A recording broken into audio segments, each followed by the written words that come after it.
I understand that God the Father is much more than a human father, but he seems to be less. What human father would ask his own son to sacrifice himself to fulfill the Father's will? Ought it not be the other way around? Peace in Christ, Brian. Yes, here's the deal. What Jesus is doing is sacrificing himself. And he's sacrificing himself as an act of unconditional love. The Father is not sort of telling Jesus, right? The idea of fulfilling the Father's will is, it's not that the Father's up there going, and saying to the Son, you gotta go down to earth now, become incarnate, and now the next thing, I want you to die. Right?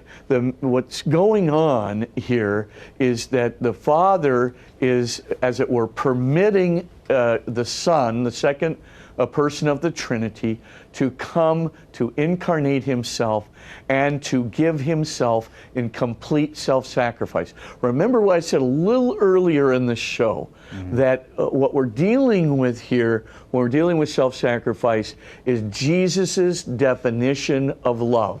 There is no greater love that a man can have than to give his whole self, his life, for his friends. So what is Jesus doing?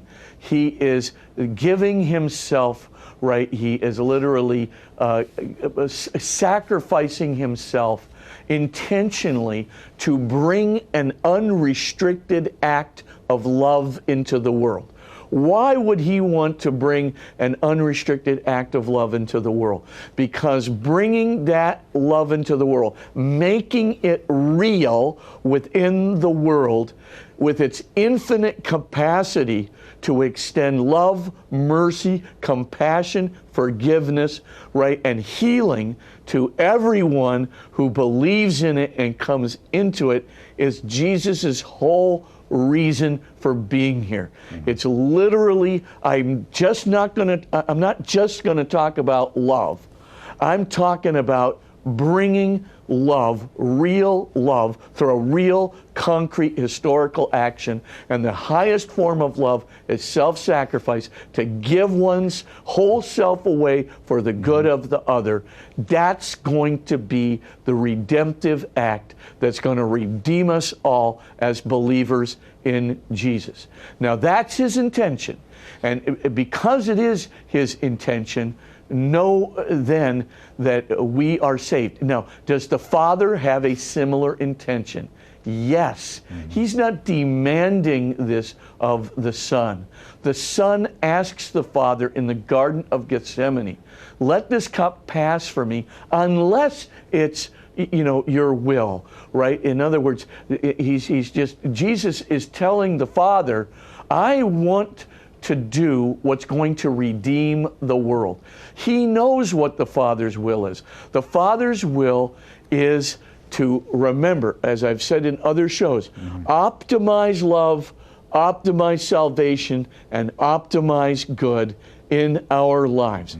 The Father's will is never the opposite. The Father never wills anything arbitrarily.